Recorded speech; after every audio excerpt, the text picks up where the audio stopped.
ไม่เท่าก็จะแต่ก็หาจีนแล้วไม่เท่าหรอแต่ก็หาจีนกูเนาะหรอ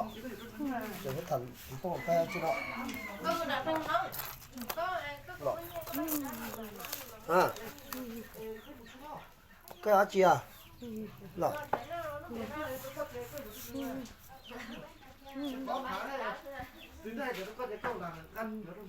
ก็ให้จันเนาะหรอ当到这车被撞了，嗯你们就被都就到了不，奥多大路多了。嘿嘿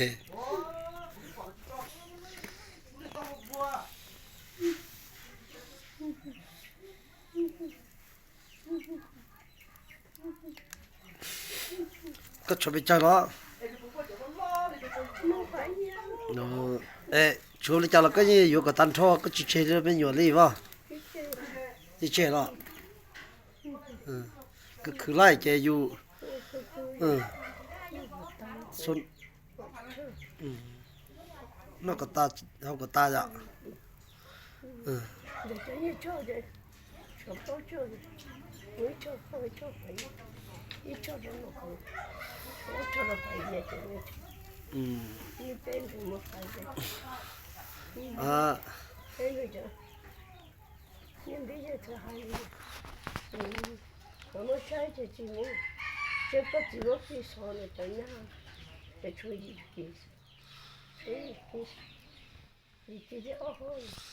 ở đó ai nhớ ai rồi rồi sẽ phải nhớ ở thôi thế phải ở kia nó lên cái kia ý là như chứ sao kia đâu phải vậy vậy cho nên đi tao lại rồi đó ha để cái tí lấy choi nó nói là tao lại đó cái gì ý ta tôi ý chỉว่าก็เลยก็อยู่ก็เสียแต่เนี่ยก็เราจะก็สีก็นอกก็好个是个错เสียแต่เนี่ยจีว่าไปจมอยู่的ไปใครจะไปอยู่ในเสีย我这个哎，可这个我直接比你比这什么？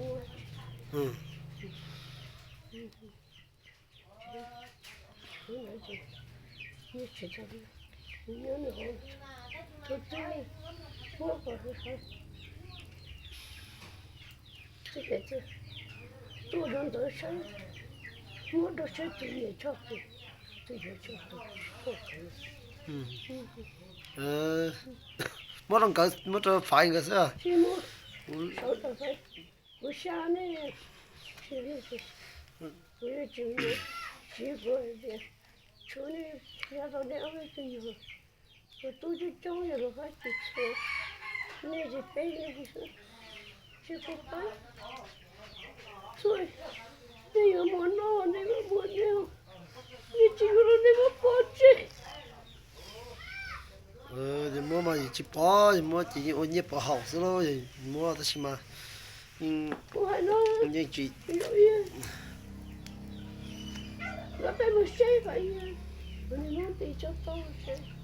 nó mình cho cái xe nó lo chứ yeah phải là phải hết tiền rồi nếu muốn nên cho cái nếu muốn nên cha rồi chứ ý là chăm lo nhỉ cha chạy vô lấy tên lo thế đó chứ thế thì nó chỉ dùng để chỉ thêm mua tôi phải ở mua lên để cho nó không có nó chỉ cũng phải có phải mua nó sai bây giờ tại có không nó đi chứ còn dùng mẹ nó tôi thì chứ không đi đúng bây giờ tao nó sai phải nó đi bây giờ nó thua rồi bây giờ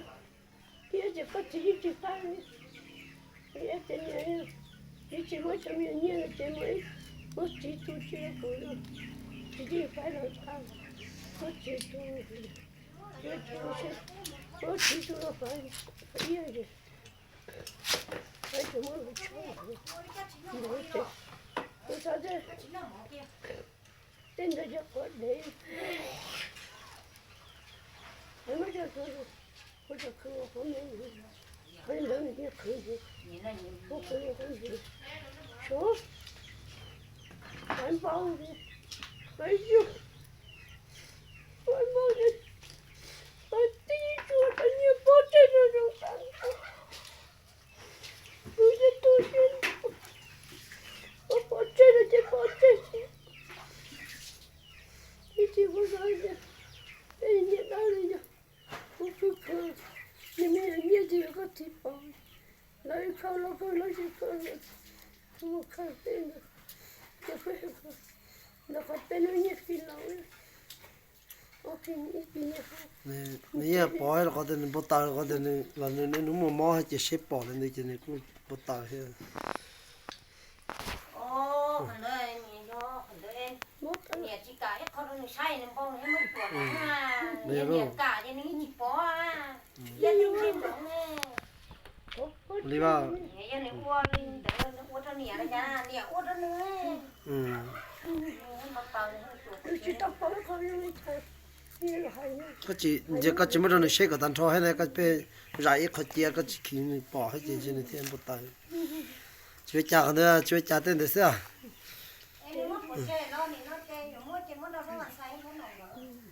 bố chơi là chơi chơi cao liu chơi vô bố chơi cái nó nó tôi đi cái nó thua đâu ये là anh đây đã chơi nữa ជួយចាក់ đi từ nhà làm lo gạt tôi bỏ đi cái tôi bỏ đây rồi nè phải xem lại cái เดี๋ยวចាក់ ở đây你那有苦那苦的有木啊有些苦的都那不好 นี่จ้ะมัวแต่คอมอันนี้ตอนนั้นต่อหาวแต่ชีวันนี้ว่าเราอยู่มุมมองมึงเก่งปุ๊บเตาแท้มัวแต่อยาก 啊那就我我谁你知道嘞这人他去有的什么都被喊这个朋友我这我在包去我这可朋友这老人可朋友 อืม 这怎么朋友 นี่ก็คนจะปวดเจ็บอ่ะ 我在包这哟 ปวดเจ็บปวดกระเหลี่ยมาปวดเจ็บแล้วให้อย่าสู้เลย อืม 我真的我真懵了。 giờ ô liya chỉ chỉ chỉ có trẻ là hay là rồi cho nên tôi sẽ chỉ chơi dạ thì dùng là qua khởi cho tôi mình nhỏ xí có thể chỉ dùng bao thì chỉ dùng chỉ một bột trẻ này đó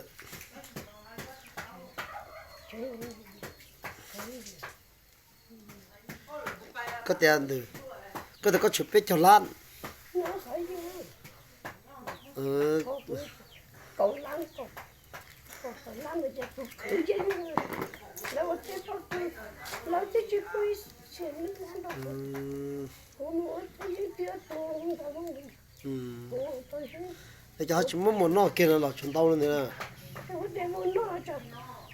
tôi chỉ thích tôi nên chỉ muốn nghe một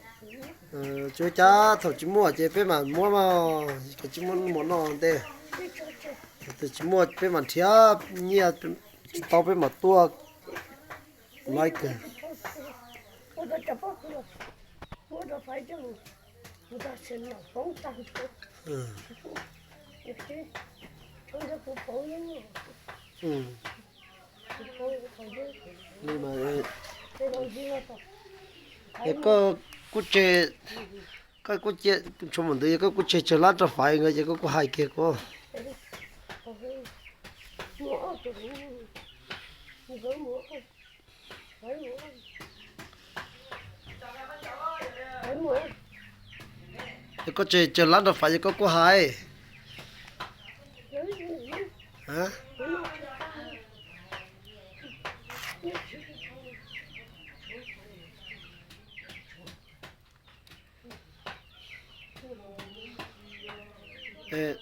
chắc có giờ hai áo chơi chuyện gì à là mẹ Có chỉ có một cái gì thả thôi. Nên cho nó rồi cái ăn chỉ bao à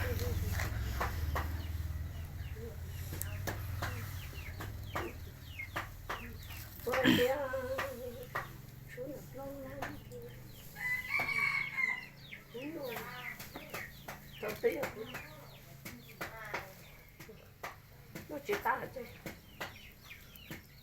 Cái này cho tôi. Cái này có xịn nữa. Xịn chứ vô cả tối nay lấy nó cho lâu chứ nó giờ nó có xịn lắm. chỉ có ở sen xưa Rồi cái nó cho này nó cho nó này. Ta có nhiều tí nó chỉ có cái. nó nói cũng cho cũng nó chung hồng bia thì cho sen à Sao mà cho nó lên đi. cái này ia sen rất kia chỉ biết một nó một hào xưa có tí chỉ khử tao nhẹ cái dùng chai dùng thì cái chế tự nhiên cho bé chỉ qua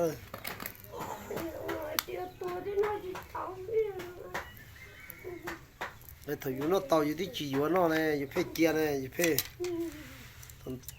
thằng này là bé tí mua xếp bộ này có cho nó là có chỉ mới cho là khởi kia hết chỉ có chỉ nó hết chỉ khởi có trả hết à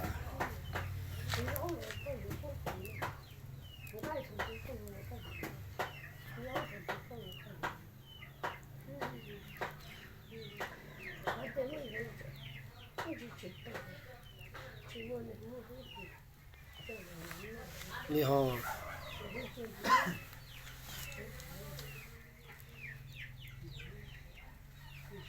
ê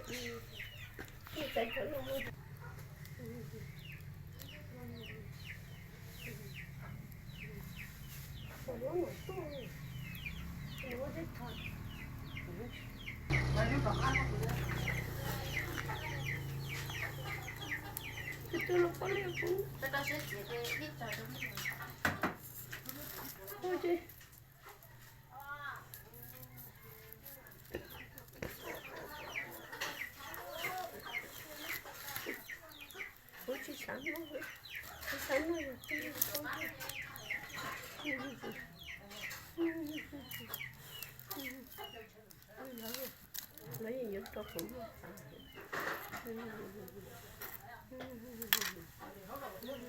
cái tí tiền con nó chỉ con chỉ có sáu con tôi chỉ chế có tôi nó con nó này con nó tí chỉ bên khử là đồ sữa nó khử được có tôi có chỗ có trong một tay có tôi rõ mấy nhiều nhớ tới non tới này tôi cũng nhiều chỗ mẹ nên nó mà lo ta chỉ lấy giò chơi tôi nhỏ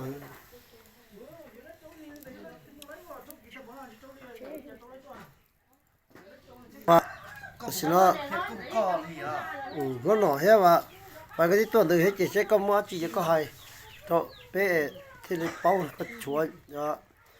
những nhân nhật chơi lấy cha là có hay cho bé họ có giờ mua đã chi là có hay có mua lúc như lúc cua chỉ là có hai đứa bé lúc khôn lúc kia chỉ là có hai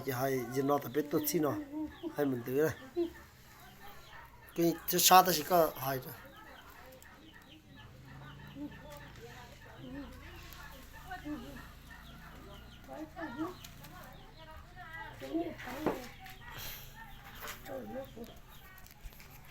nó không biết như là nó đâu có phải gì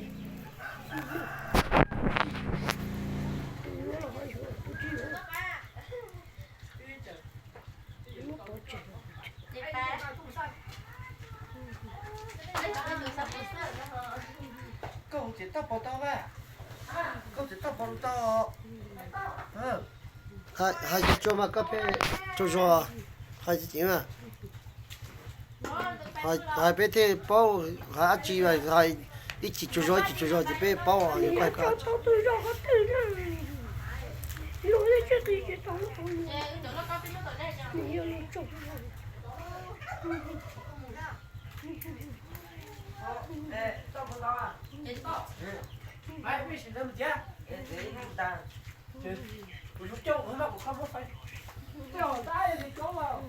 có thể có mua chỉ nó anh mua khỏi đi trái là trái không phải cho nó phải đi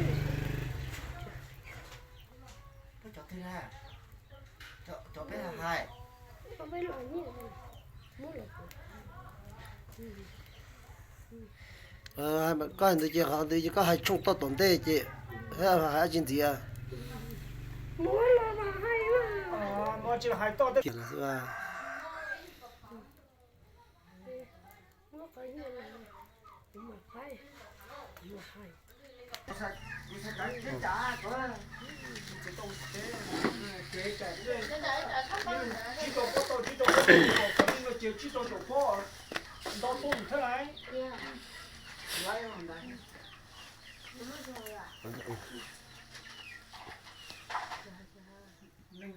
nó tệ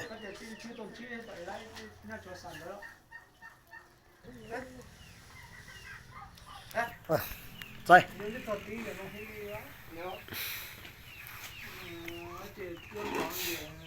thì một chỗ khác sẽ bằng một chỗ khác thì ta á thì chỉ tao là nó trúng một con mà nó đi đứng tuyệt ta là chính mà như vậy đi tầm cổ đi không chỉ có điều cũng mò theo rồi nếu cái tôi nói gì đấy cho chỉ tao quy mò theo chỉ được tao rồi nè nó còn phải ăn ở trên đây thì ăn ở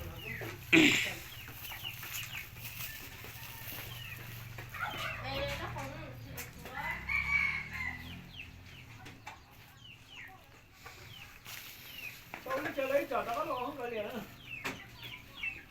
tôi chơi thì không đủ cho lo hết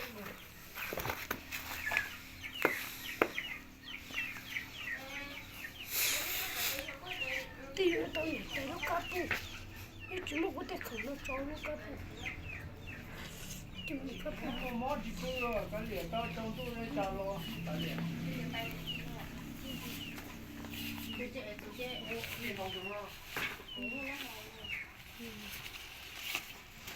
có giờ phải ăn chi nè cắp bu lọ nó cắt phụ thì chỉ tao chỉ có mấy điều bây giờ cụ chỉ đi nó đi nó là gì dùng cơ mà thâu lại à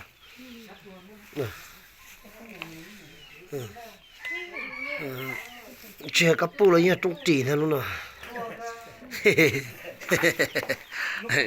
cái đó khi mà đi nó group pala rồi cũng muốn thâu này là cuộc khí rồi chỉ có tục khí thôi thì chỉ bao đâu lúc chỉ tập bao rồi này tao này chia tập bao không dùng thế sao chỗ đó mà chỉ không thì dùng cái dùng cái tuần không tự nhiên nó thì sao rồi thao hả nó thao là muốn lâu rồi chứ thao à lâu vậy nhưng nhà này vậy nó không tự chứ xuống bởi chỉ thông là bao giờ thấy à bên mình nhớ tụi nó ấy nét khâu đó họ cho nó à ôi giờ cơ anh này chỉ bao giờ tao cắt chua đó thì bao giờ tao cắt chua đó anh này nó lồng đó thì nó cái khi họ có sẽ mà chỉ có chỉ bao nhiêu cái khi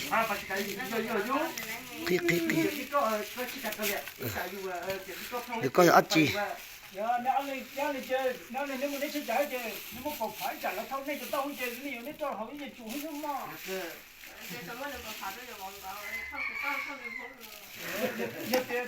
giờ thâu lấy cho bay sủi nữa thế xe đây tao lúa tao lấy cái tao tao tụt đây đây đi để tao lúa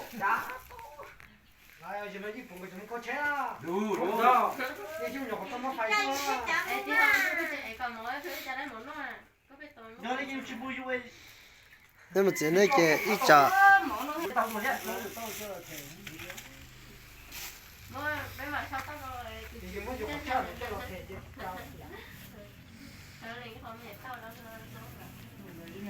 ăn lụt tao có thể chết được cái gì cũng không lấy chết anh nhá người chơi này lúc mà cái gì chút đó xíu chỗ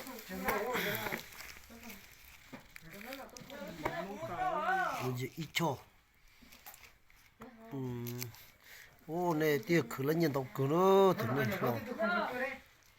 quê lâu nó cũng khử lên tí cho ha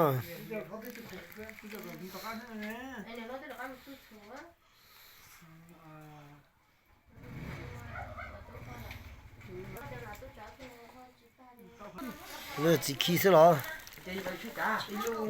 chị Rồi phải bớt thua đi luôn. Rồi phải đi một tuổi. ha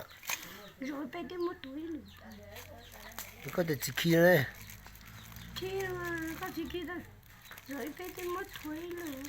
Rồi sẽ có tăng ra chứ. đi vào Mình phải ăn cái gì đó khổ chứ. Không thể chi. bây giờ cho nó cho xem là Chi thì bớt cho. ta nó là Cái chi thì bớt. để cho thấy chỉ nên sự thông đó nó về lo đấy Tôi thì không mua. Có chi thì không mua như cho. chỉ mua ha Không có rồi. Nó có chơi tí cho rồi. Cho rồi. Chỉ cho rồi rồi nhiều ta. Còn xa cho này, trong đây chỉ tiêu cho Nhà cô này. cha con nó như mình cha nó nhớ nhớ Nó chỉ thấy như là khứ lâu tuổi. ô bây giờ như lò à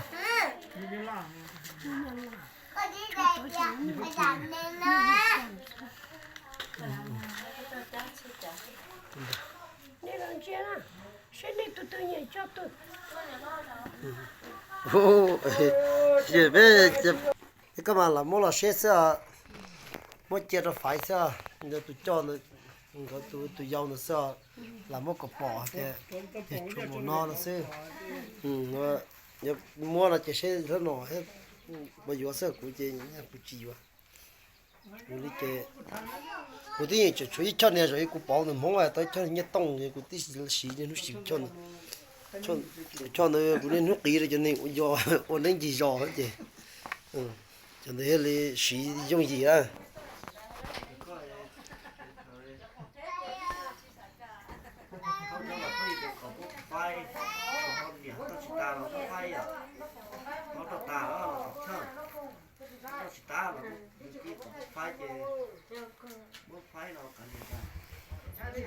chụp phải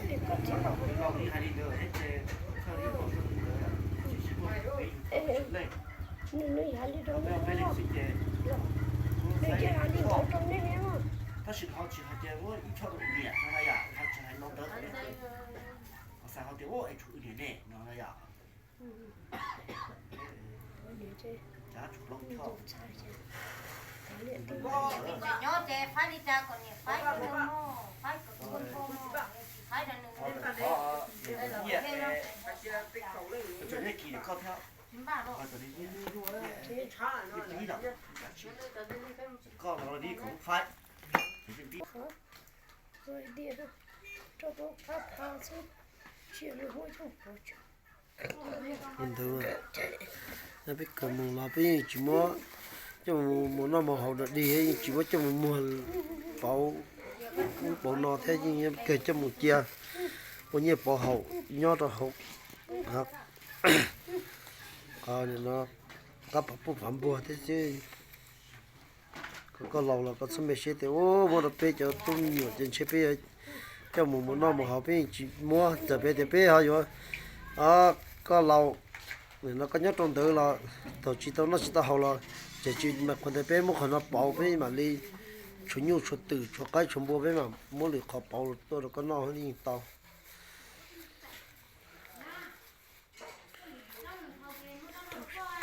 Tao khử chia rồi.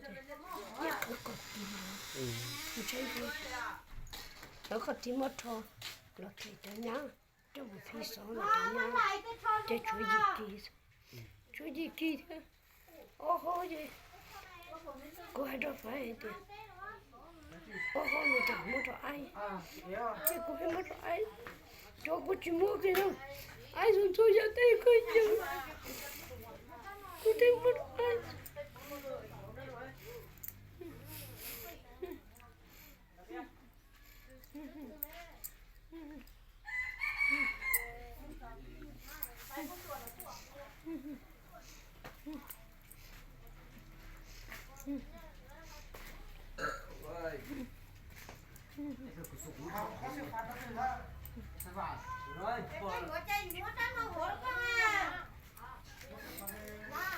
mẹ bạch mũi thọc trên nó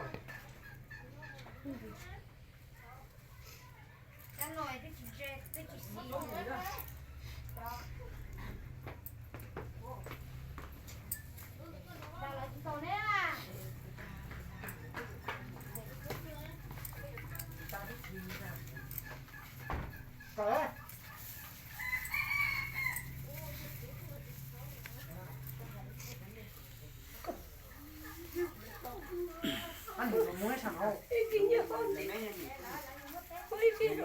à liền mà có chừng mua hết có chỉ lấy chỉ này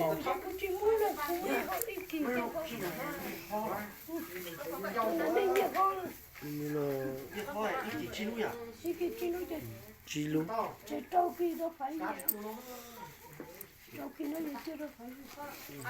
ăn đi có cũng phải có suy bao à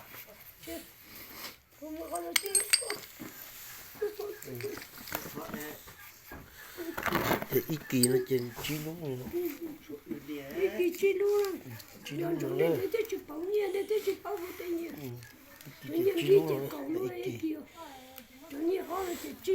ít kỳ nó mẹ tháo cũng mẹ tháo cho nhiều là phải rồi bé cho tu kỳ tàn là gì sao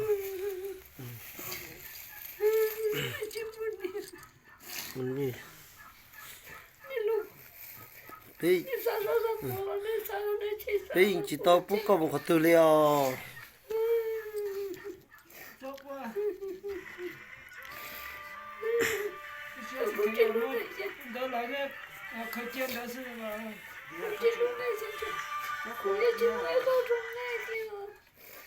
alo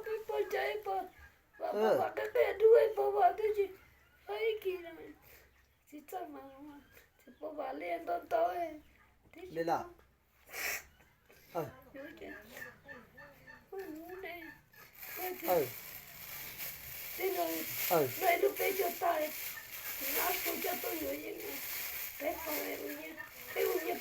ôn đi là ôn đây là chỉ có còn lại ạ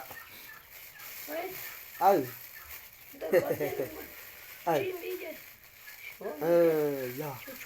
lấy cơ mà giờ nó một đám một giờ nó một lắm mà cắt xa lòng đã lấy nè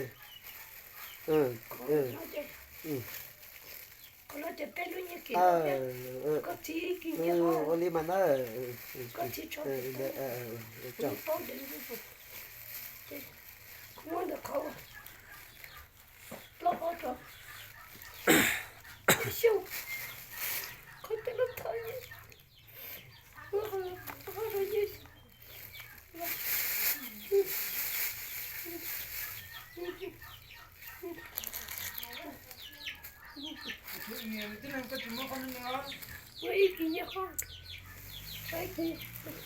nó mất rồi nhiều lo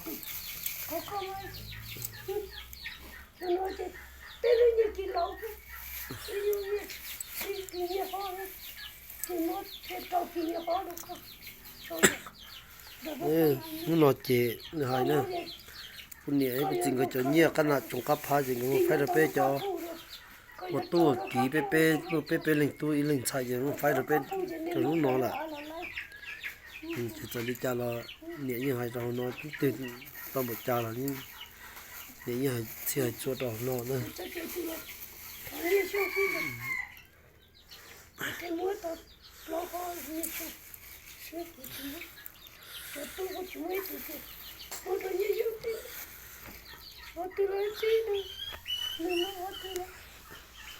ly chè có giờ lấy mất còn nó khơi chè nhiệt tôi có mà mất trong nhiều là nè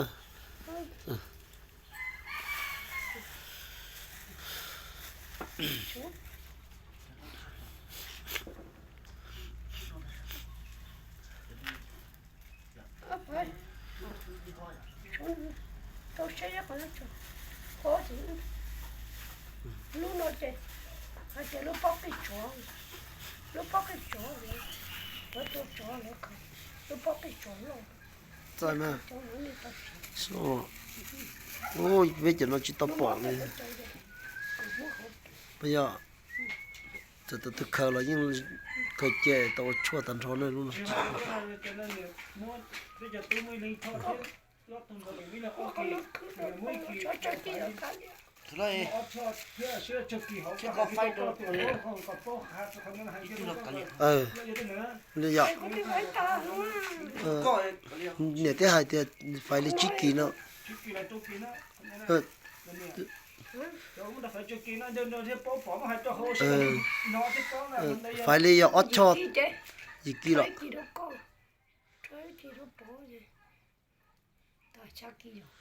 Thì chuối cũng kỳ rồi nè. Thì chuối chụp kỳ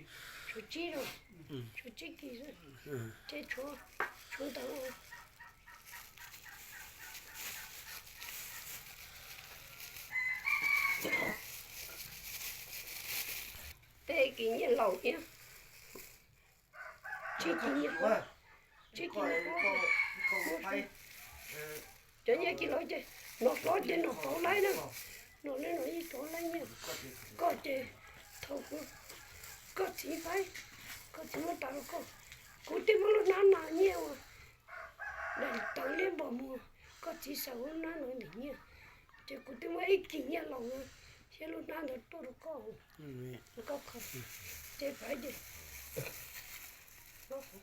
chứ bé kỷ nó neo tụi sao để sao tụi xe tụi nó chỉ xe phải nói chứ cũng được ít kỷ niệm khó đấy riêng gì quá cái kỷ niệm lâu chứ không phải cái như nào cái kỳ nhau cái nhé kỷ niệm lâu đấy kỷ niệm khó chủ nhau nói ha nhau thế ở này nó chỗ chỉ kỳ nhau hỏi hết bây giờ có phải có chỉ kỳ tận không cái mất đồ phải chơi ở cho thế ở chỉ kỳ nhau họ châu kỳ nhau họ và nói ý kỳ nó thế nào châu kỳ nhau họ thế còn này nó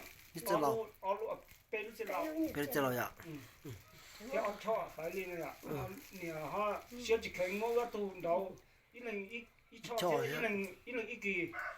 như họ đúng không nè ít kỳ hết à Đi. sai rồi lúc lúc cũ có cái quá chỉ tao là Lên tới đây rồi. nè mất cho Nên là trong từ xưa là phải trong từ xưa nè. Biết là cái trong nó xưa có mỗi lần gì biết là cái tổ chức trong từ. Xin này.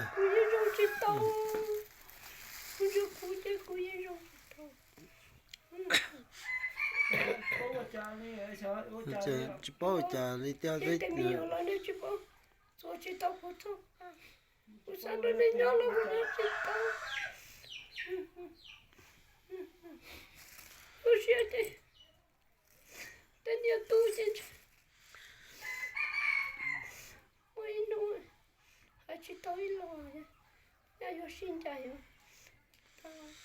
nhưng mà có mỗi chỉ là bây giờ tôi rộng nó chỉ có một lùi nhiều lục quá chỉ là có hai trò bé à nữa chả anh gì chứ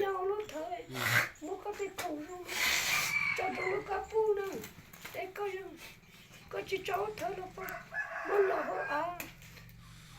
nó phải chứ bây giờ thằng nó có nè bây giờ tao bắt bèo bây giờ bây giờ thì ăn chút chổi nữa trời đi trời lên nhau vô đi chúng ta nhận ta hay trời đi trời lên nhau này cho lão sẽ nó phối với đừng ngồi xuống lại chứ nó chỉ tao nó tay rồi chứ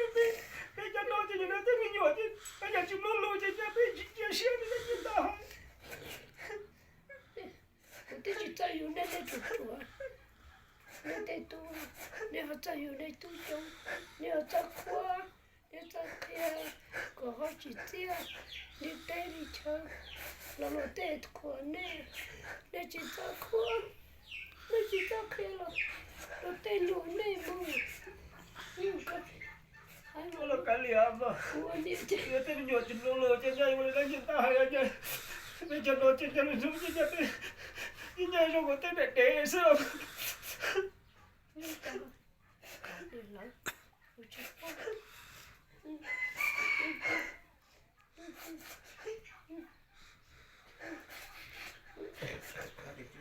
nó cho nó chắc có nghĩa là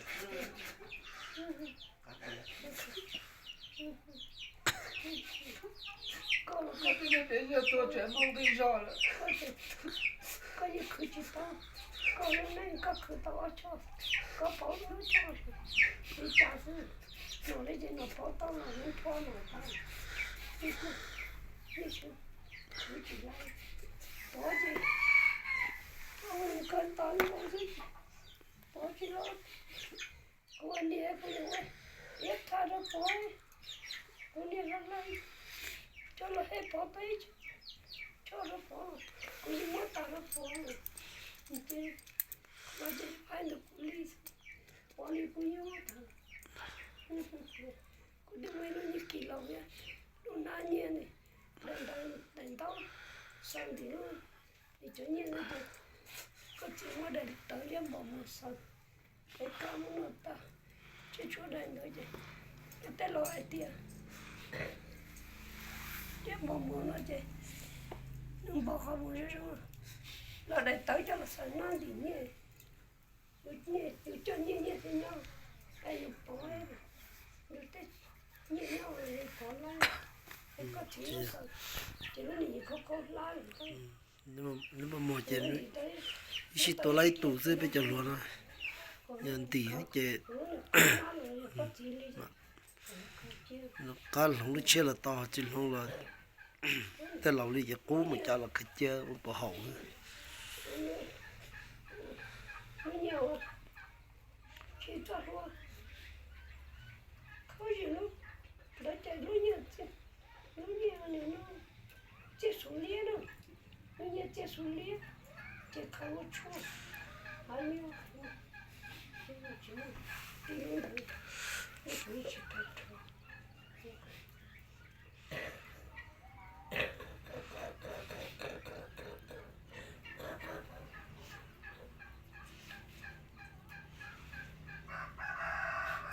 còn nó bắt thì bắt sát chó là nè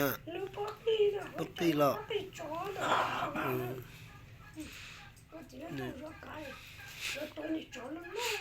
mất xong bé lấy kho rồi dạ bé lấy kho để tàu một ló một nó tới mỗi ở chỗ tới là bé tàu xì dạ cho mà ta giờ như như như cho nó như tàu nó ta xì nó kì hay cho nó như nhân tạo sẽ chữa chạy cái biết thao hại có hay có chó thế mà hay thốt chó thì hết处理掉ก็ทนก็สิปีหกก็ถึงหอยร้อนแล้วก็จะชอลิจ่าเจียวก็สิน้อยสิเนาะหัวจอเขาเที่ยวเที่ยว处理จ่าcó chỗ này chum bạch nè có chỗ chum bạch con này nó chỉ lăn được cái gì chỉ lăn được cái gì thọ còn lăn rồi đó nó này số một trận lăn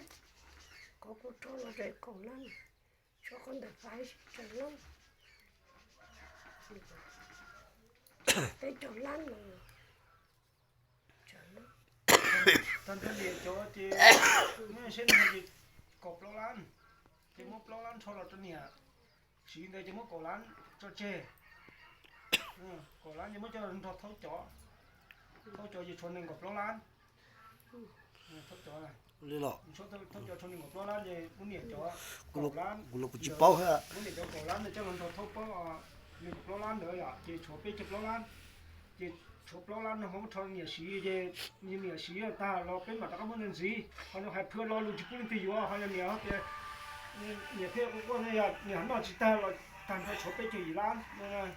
không cho nhiều cho cái xí nên là họ đi đấy mà nó cũng nhanh nên là họจะชอบเขาเดี๋ยวก็จะชอบlo lăn nhiều xí có chỉ có thằng cái đó này bỏ sao tao là chụp cái mà chụp này ta có đi có cái sáng cái này hay trong như này là bỏ chỉ cho tao nó chỉ có hay cái tao nó có hiện thì có lo rồi nè chỉ tao nó chỉ tao ป้า để bé tụt tụt cho cút chỉ mua cút cho xe nên mua cút đẹp pa ta đi rồi cút trong chỗ nên mua cút đẹp pa đâu mua cút chơi đẹp pa chia lô thôi nè thế số gì cũng dúa nữa cho nó cũng dúa đẹp pa cũng tiêu chỉ tao cũng chỉ chết tao thế này cho cái gì hay cho nó mà đẹp pa sai chúa bắt tay này chứ cũng chỉ một trồng trồng một hai kia thế nữa nhiều như thế kia để chơi chứ không có phải mình nhớ là chỉ tao nữa mình cái gì phải mình chơi thôi mình là kia đi trồng thôi rồi đi cũng chơi đi đi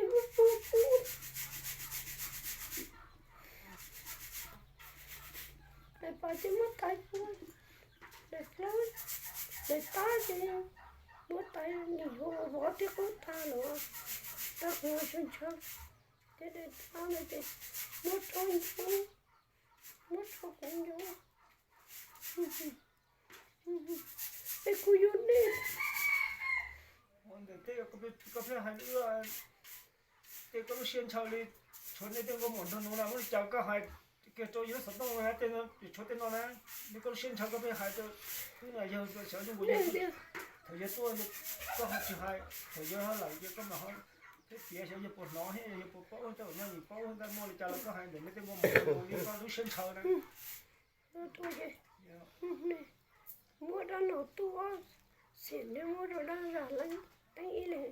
gõ đồ đó lỗi nữa xịn để chụp nó xịn trong gõ tua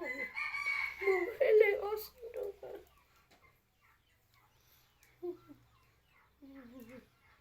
cái có hay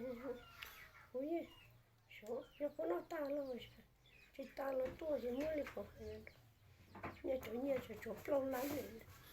như cái này ở xịn cái này cho tôi cái này mà trong đi ở sao cái này là xịn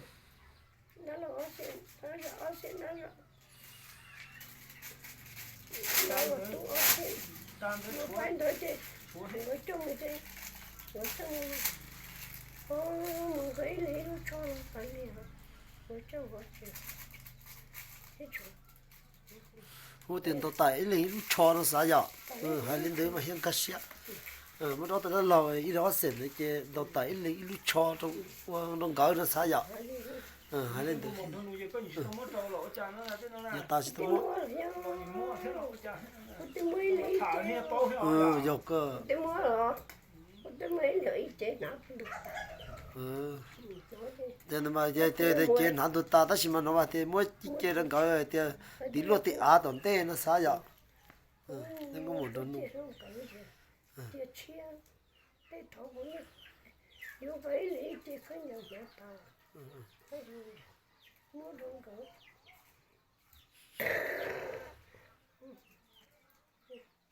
chúaเขาก็รู้เช่นนั้นเช่าก็ไม่หายนะก็หายชิตแล้วคนนั้นหายคนเดียวตัวเขาเนี่ย ก็ให้เจียวก็เราตาเลยเราปวดเชื่อยาเราชิตาเราเชื่อกูไม่เชื่อกูอยู่นี่น้องนี่น้องนี่น้องนะ ชัวร์ต่อตัวเนี่ยชัวร์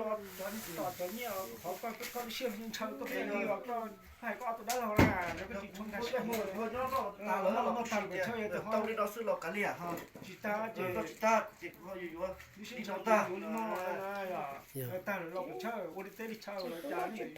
giờ cái đó cái cho nó có tổn thế chúng mua có bún nhua rồi bây giờ mấy tụi mình nhua đâu tụi nó ai đi về mua đi đâu sao chơi chăng nó để cho mình nhua nó xí mù đóแต่สิมาจีตัวข้าวเนี่ยชัวรอจังไงก็หายจีตัวรอจังเอาคุณลุงอ่ะ để nó được qua nó phải nó xỉn thôi คนเดิมมาเยอะนี่แหละนะ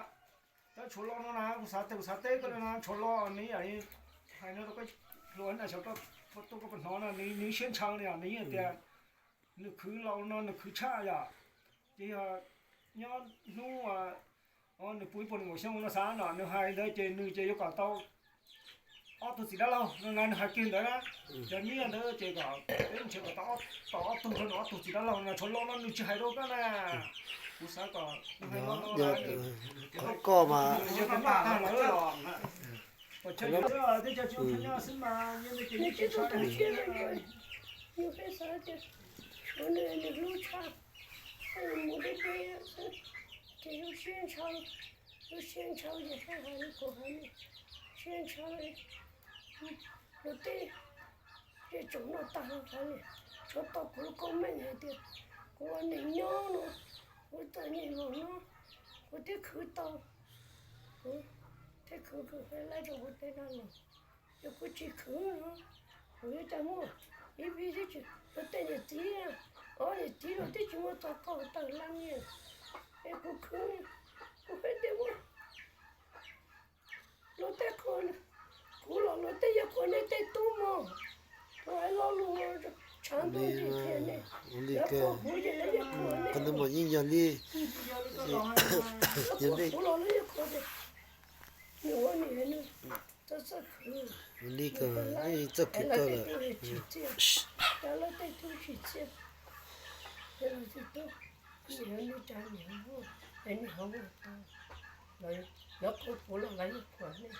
là chỉ có người ta bài thì chỉ học để chả nhỏ trẻ từ mấy cái này họ nhua thì họ chỉ tập bỏ đua lên đấy nữa thì cũng mà chả gì nhua rồi